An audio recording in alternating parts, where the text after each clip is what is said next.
قرآن کریم میں اللہ تعالیٰ ارشاد فرماتے ہیں فِرُّوا إِلَى اللَّهِ، یعنی دوڑو اللہ کی طرف۔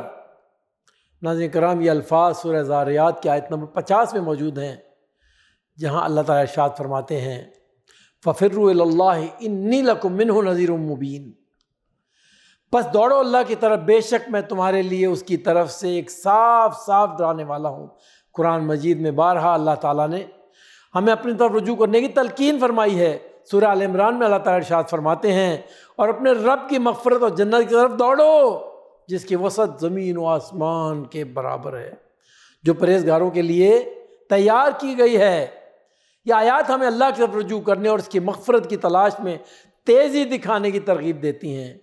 اسی طرح سورہ زمر میں اللہ تعالیٰ ارشاد فرماتے ہیں کہہ دو میرے بندو جو اپنی جانوں پر زیادتی کر چکے ہیں، اللہ کی رحمت سے مایوس نہ ہو، بے شک اللہ تمام گناہوں کو بخش دیتا ہے، یقیناً وہی بخشنے والا رحم کرنے والا ہے۔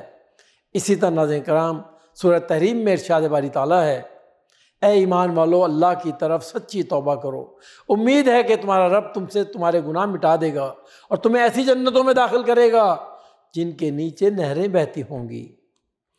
جناب رسول اللہ صلی اللہ علیہ وسلم سنت میں بھی ہمیں اللہ کی طرف رجوع کرنے کی تلقین ملتی ہے۔ چنانچہ ایک حدیث مبارکہ میں آپ صلی اللہ علیہ وسلم ارشاد فرماتے ہیں اللہ کا ہاتھ رات کے وقت پھیلتا ہے تاکہ دن کے گناہ گار توبہ کریں، اور دن کے وقت پھیلتا ہے تاکہ رات کے گناہ گار توبہ کریں یہاں تک کہ سورج مغرب سے طلوع ہو جائے۔ ناظرین کرام، اس حدیث میں ہمیں اللہ کی وسعت رحمت اور مغفرت کی طرف اشارہ ملتا ہے کہ وہ ہمیشہ اپنے بندوں کی طرف رجوع کرنے کے لیے تیار رہتا ہے۔ اسی طرح ایک اور حدیث میں آتا ہے اللہ توبہ قبول کرنے والا اور اسے پسند فرماتا ہے، اور اپنے بندے کی توبہ پر اس طرح خوش ہوتا ہے جیسے کوئی شخص اپنی کھوئی ہوئی چیز ملنے پر خوش ہوتا ہے۔ یہ حدیث ہمیں اللہ کی محبت اور رحمت کا احساس دلاتی ہے کہ وہ اپنے بندے کی توبہ پر کس قدر خوش ہوتا ہے۔ حضرت عمر بن خطاب رضی اللہ تعالیٰ عنہ سے روایت ہے کہ جناب رسول اکرم صلی اللہ علیہ وسلم نے فرمایا جب ایک بندہ توبہ کرتا ہے تو اللہ تعالیٰ اس سے اس طرح خوش ہوتا ہے جیسے ایک شخص جو سفر میں اپنی اونٹنی کھو دیتا ہے اور جب وہ اسے دوبارہ پاتا ہے تو اس کی خوشی کی کوئی انتہا نہیں ہوتی۔ یہ مثال ہمیں سمجھاتی ہے کہ اللہ تعالیٰ اپنے بندوں کی توبہ پر کتنی خوشی محسوس کرتا ہے اور انہیں معاف کرنے میں کس قدر دلچسپی رکھتا ہے۔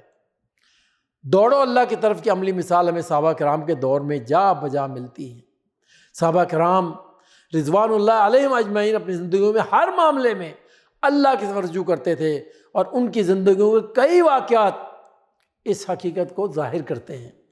ایک اہم واقعہ حضرت عمر بن خطاب رضی اللہ تعالیٰ عنہ کے دور سے منسوب ہے۔ حضرت عمر کے دور میں قحط کا دور آیا جسے عام رمادہ کہا جاتا ہے۔ اس دوران زمین سوکھ گئی، بارش نہیں ہوئی اور لوگوں کو خوراک کی شدید قلت کا سامنا کرنا پڑا۔ حضرت عمر رضی اللہ تعالیٰ عنہ نے اس آزمائش کے وقت میں اللہ کی طرف رجوع کیا اور قوم کو بھی اللہ کی طرف پلٹنے کی تلقین کی۔ حضرت عمر نے اپنے رب کی مغفرت اور رحمت کی طرف رجوع کرتے ہوئے خصوصی دعائیں کیں اور لوگوں کو توبہ استغفار کی طرف مائل کیا۔ حضرت عمر نے خود سختی سے پرہیز کیا اور عوام کے ساتھ بھوک اور پیاس کا سامنا کیا۔ ان کی حالت ایسی تھی کہ وہ دعائیں کرتے اور روتے رہتے کہ اے اللہ ہمیں معاف فرما، ہماری توبہ قبول فرما اور ہمیں اس آزمائش سے نجات دے دے۔ حضرت عمر کے ان الفاظ میں اللہ کی طرف دوڑنے کی شدت و اخلاص کو بخوبی محسوس کیا جا سکتا ہے۔ ان کی قیادت میں پوری قوم نے اللہ کی طرف رجوع کیا، توبہ کی اور اللہ کی رحمت کے طلبگار بنے۔ اللہ تعالیٰ نے ان کی دعائیں قبول کیں اور کچھ ہی عرصے بعد بارش ہوئی جس سے قحط کا خاتمہ ہوا۔ ناظرین کرام، یہ واقعہ ہمیں سکھاتا ہے کہ اللہ کی طرف دوڑنے کا مطلب محض زبانی دعا کرنا نہیں بلکہ دل کی گہرائیوں سے اللہ کی رحمت اور مغفرت کی تلاش کرنا ہے، جیسا کہ حضرت عمر بن خطاب نے کیا۔ توبہ استغفار کی اہمیت کو سمجھنے کے لیے ہمیں رسول اکرم صلی اللہ علیہ وسلم کی زندگی سے سبق حاصل کرنا چاہیے۔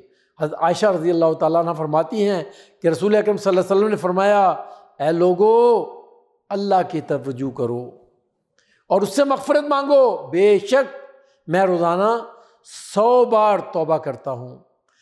رسول اللہ صلی اللہ علیہ وسلم کے طرز عمل ہمیں سکھاتا ہے کہ توبہ استغفار ایک مسلسل عمل ہے اور ہمیں ہر وقت اس اللہ کی طرف رجوع کرتے رہنا چاہیے۔ حضرت کعب بن مالک کا واقعہ ہمارے لیے ایک بہترین مثال ہے۔ غزوہ تبوک میں شامل نہ ہونے کی وجہ سے رسول اکرم صلی اللہ علیہ وسلم نے ان سے بائیکاٹ کر دیا تھا۔ حضرت کعب بن مالک نے اس دوران اللہ کی طرف رجوع کیا، سچی توبہ کی اور صبر سے اس آزمائش کا سامنا کیا۔ آخر کار اللہ تعالیٰ نے ان کی توبہ قبول فرمائی اور ان کی رہنمائی فرمائی، اور ان تینوں پر بھی اللہ نے توجہ فرمائی، جیسا کہ قرآن میں آتا ہے۔ جو پیچھے رہ گئے تھے، یہاں تک کہ جب زمین اپنی وسعت کے باوجود ان پر تنگ ہو گئی اور ان کی جانیں بھی ان پر تنگ ہو گئی، تو انہوں نے جان لیا کہ اللہ کے سوا کوئی پناہ گاہ نہیں۔ پھر اللہ تعالیٰ نے ان پر مہربانی فرمائی تاکہ وہ توبہ کریں، بے شک اللہ ہی توبہ قبول کرنے والا، رحم کرنے والا ہے۔ ناظرین کرام، یہ واقعہ ہمیں سبق دیتا ہے کہ اللہ کی طرف رجوع کرنے میں کبھی دیر نہیں کرنی چاہیے، چاہے حالات کتنے بھی مشکل ہوں۔ حضرت یونس علیہ السلام کا واقعہ بھی توبہ اور رجوع اللہ کی اہمیت کو واضح کرتا ہے۔ جب حضرت یونس علیہ السلام اپنی قوم کو چھوڑ کر چلے گئے اور مچھلی کے پیٹ میں پھنس گئے، تو انہوں نے اللہ سے دعا کی۔ کیا دعا کی؟ لا الہ الا انت سبحانک انی کنت من الظالمین۔ پھر انہوں نے اندھیروں میں پکارا کہ تیرے سوا کوئی معبود نہیں، تو پاک ہے، بے شک میں ہی ظلم کرنے والوں میں سے تھا۔ اللہ تعالیٰ نے ان کی دعا قبول فرمائی اور انہیں مچھلی کے پیٹ سے نجات دی۔ ناظرین کرام، یہ واقعہ ہمیں سکھاتا ہے کہ مشکلات میں بھی اللہ کی طرف رجوع کرنا چاہیے اور اسی سے مدد مانگنی چاہیے۔ ناظرین کرام، ہمیں اللہ کی طرف رجوع کرنے میں کبھی تاخیر نہیں کرنی چاہیے۔ زندگی کے مصروفیات، مشکلات اور فتنوں میں بھی ہمیں اللہ کی طرف دوڑنے کا حکم دیا گیا ہے۔